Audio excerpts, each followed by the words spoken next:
जय हिंद। आशा करता हूँ आप सभी स्वस्थ होंगे, सुरक्षित होंगे। आप सबका स्वागत है आपके अपने चैनल एवी इन्फोमेल में। और आज देखिए हम आपसे विस्तृत चर्चा करने जा रहे हैं एसबीआई होम के टॉपअप लोन के बारे में। अगर आपने होम लोन लिया है तो उसके बाद आप टॉपअप लोन के लिए एलिजिबल हैं। उसको आप किस तरीके से ले सकते हैं, क्या क्या उसके फ़ीचर्स हैं, आइए विस्तार से देखते हैं। वीडियो को अंत तक ज़रूर देखिएगा। देखिए, अगर आप स्टेट बैंक ऑफ इंडिया के होम लोन के बोरोवर हैं तो आप इस लोन के लिए एलिजिबल हैं। सबसे विशेष खासियत इसकी ये है कि अगर आपको पर्सनल लोन नहीं मिल पा रहा है तो आप ये लोन लीजिए, क्योंकि इसके अंदर आपसे एंड यूज़ ऑफ फंड्स के बारे में नहीं पूछा जाएगा। आपको पैसे की जहाँ पे भी किसी भी तरीके की ज़रूरत है उसको पूरा करने के लिए इस लोन को आप ले सकते हैं। और इसके अंदर कोई भी आपको डॉक्यूमेंट्री एविडेंस यानी कि वही एंड यूज़ ऑफ फंड्स का जो ब्यौरा है वो नहीं देना पड़ेगा। साथ ही साथ इसके ऊपर रेट ऑफ इंटरेस्ट भी काफ़ी कम है। देखिए, इसके फ़ीचर्स क्या हैं थोड़ा सा मैं आपको बता देता हूँ।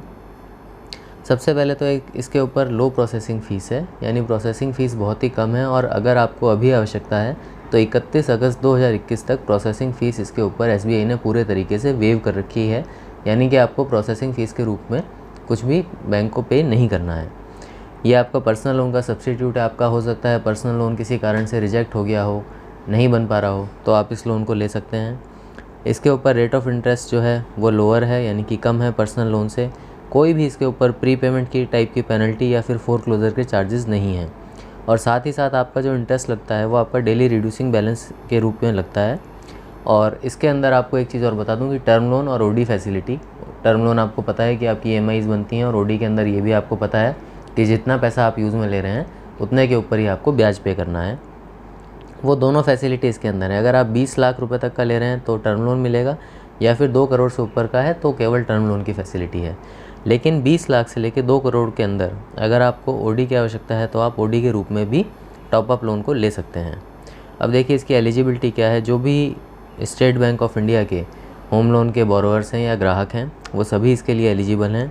उनकी उम्र 18 से 70 वर्ष के बीच में होनी चाहिए। लेकिन जो लोन की मैक्सिमम यानी कि लोन आपको 70 साल की उम्र तक पहुंचने तक बंद कराना ज़रूरी है, यानी आप वहीं तक का रीपेमेंट पीरियड बैंक से डिमांड कर सकते हैं। होम लोन आपका पहले से लिया हुआ होना चाहिए, और साथ ही साथ वो 1 साल पूरा सेटिस्फैक्ट्री रूप में, यानी कि आपका जो रीपेमेंट है वो मंथली ईएमआईज़ के रूप में जमा हुआ होना चाहिए, कम से कम 1 साल के लिए।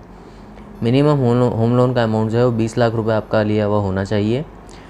होम लोन जो है 3 महीने से ज़्यादा ओवरड्यू नहीं होना चाहिए, और सिबिल जो है आपका स्कोर 550 से प्लस होना चाहिए।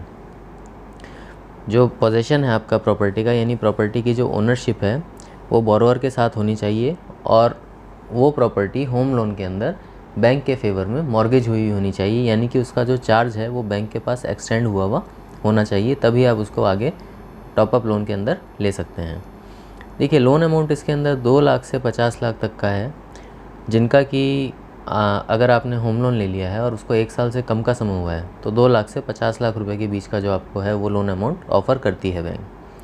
अच्छा, अब साथ ही साथ अगर आपका होम लोन 75 लाख रुपए तक है तो आप उसका 10% टॉपअप के रूप में ले सकते हैं, और 75 लाख से ऊपर है तो 15% आप टॉपअप के रूप में ले सकते हैं।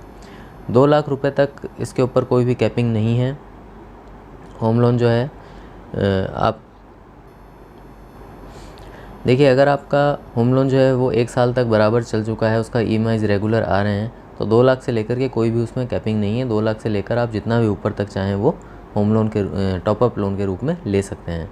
इसका ईएमआई एनएमआई का जो रेशियो है वो 3 लाख से 5 लाख के रूप में 55% जो है बैंक लेती है, 5 लाख से 10 लाख में 60%, और 10 लाख से ऊपर है तो 70%। ईएमआई एनएमआई अगर आपको देखना है तो हमारे पुराने वीडियोज़ हैं होम लोन सीरीज़ के, उसके अंदर आप जा कर के देख सकते हैं, तो आप अच्छे से उसको समझ जाएंगे।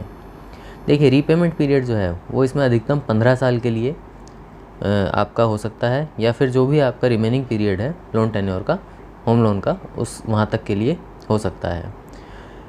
या फिर अगर आपकी उम्र 70 वर्ष हो रही है तो जब तक आप 70 वर्ष के होंगे तभी तक का रीपेमेंट जो है बैंक आपको दे सकती है, उससे ज़्यादा नहीं दे सकती। रीपेमेंट आप किसी भी रूप में, या तो ऐसा ही लगवा दीजिए अगर आपका बचत खाता है एसबीआई के अंदर, ईसीएस करवा दीजिए, एनएसीएच करा दीजिए, चेक, डीडी, डायरेक्ट क्रेडिट आप कैश के अंदर कर सकते हैं, ऑनलाइन ट्रांसफ़र कर सकते हैं, या फिर क्लियरिंग के अंदर चेक के थ्रू भी आप कर सकते हैं। देखिए, जो लोग अभी हमसे जुड़े हैं या हमारे चैनल को अभी ज्वाइन किए हैं उनके लिए मैं बता देता हूँ कि यहाँ पर हमारी प्लेलिस्ट का एक स्क्रीनशॉट है। होम लोन की सीरीज़ के ऊपर हमने पूरी बनाई हुई है। अगर आप अभी जुड़े हैं तो आप हमारी प्लेलिस्ट में जाइए, और किसी भी तरीके का अगर आपको कोई जानकारी चाहिए तो आप हमारे को कमेंट सेक्शन में कमेंट करिए। डॉक्यूमेंट्स कौन कौन से चाहिए आपको होम टॉपअप लोन लेने के लिए? एक तो आपको लोन एप्लीकेशन फॉर्म भरना होगा, KYC यानी कि OVDs जो भी बैंक की तरफ से हैं, आधार कार्ड, पैन कार्ड वगैरह, एड्रेस प्रूफ आपको देना होगा, इनकम प्रूफ आपको देना होगा, वही सेम इनकम प्रूफ जो कि आपने होम लोन लेते समय बैंक को दिया था, वो आपको इनकम प्रूफ के रूप में देना होगा। बिजनेसमैन हैं या फिर कोई प्रोफेशनल हैं तो आप हमारी जो पुरानी सीरीज़ है उसके अंदर हमने पूरा इसके अंदर बताया हुआ है कि क्या क्या इनकम प्रूफ आपसे मांगे जाते हैं, आप वहाँ जा कर के देख सकते हैं। वही इनकम प्रूफ आपको टॉपअप लोन लेते समय भी देने हैं बैंक को, और 3 पासपोर्ट साइज़ के फ़ोटोग्राफ और लास्ट के 6 मंथ का बैंक स्टेटमेंट, ये आपसे डॉक्यूमेंट के रूप में बैंक लेगी। अब देखिए काम कैसे करता है, आपको थोड़ा सा मैं बता देता हूँ। सबसे पहले आपको अपना जो एप्लीकेशन फॉर्म है वो रिक्विजिट डॉक्यूमेंट्स के साथ भर के बैंक में जमा कराना है। उसके बाद आपका जो प्रॉपर्टी है, जो भी प्रॉपर्टी आपने पहले मॉर्गेज करी हुई है, उसका TIR वैल्यूएशन होगा जो भी बैंक के एम्पैनल्ड एडवोकेट हैं या वैल्यूअर हैं उनसे। और अगर सारे के सारे क्राइटेरिया और नॉर्म्स आपके फुलफ़िल हो जाते हैं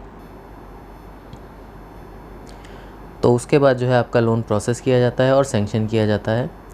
लोन डॉक्यूमेंट जो हैं उसको एग्रीमेंट साइन करने के लिए आपको स्टाम्प ड्यूटी वापस से पे करना होगा एडिशनल, और उसके बाद आपका लोन डिसबर्समेंट हो जाएगा। और सिमिलरली उसके बाद का जो भी उसके बाद रीपेमेंट शेड्यूल है वो स्टार्ट हो जाएगा, यानी कि आपको EMIs पे करनी होगी।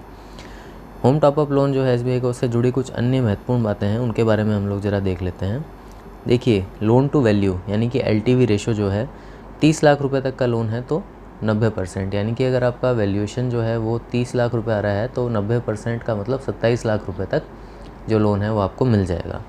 अगर 30 से 75 लाख के बीच है तो 80%, और 75 लाख से ऊपर है तो 75% जो है इसके अंदर LTV रेशो जो है बैंक लेती है।